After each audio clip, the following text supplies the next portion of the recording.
This is probably episode 3, I guess, when I was living in Omaha, Nebraska in the 1950s and 1960s. And I remember as we were living in the second house that I remember living in, probably all 3 or 4 years old.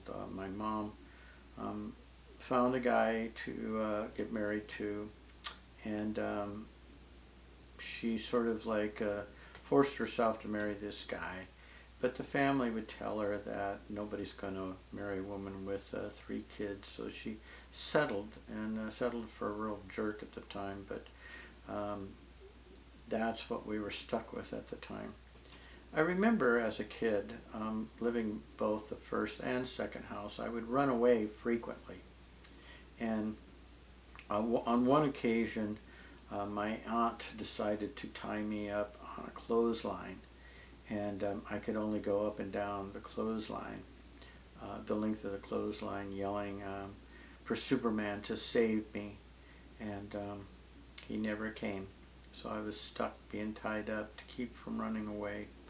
Another time when I ran away, when I lived in the house behind the house we had first lived in, I remember climbing out of the window and carrying a large suitcase.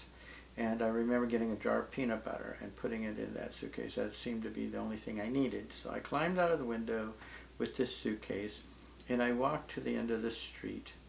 And remember, this was in Omaha, Nebraska, and the bus came. So I climbed on the bus, and the bus driver asked me where I was headed. And I told him California, because I had heard that that's where my real father was, so that's where I wanted to go.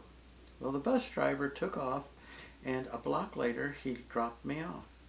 And I walked home, not realizing what really had happened.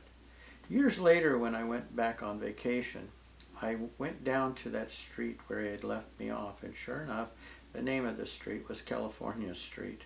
Um, God was taking care of me even back then, making sure I didn't get too far from home. In either case, I ended up back at home, safe and sound.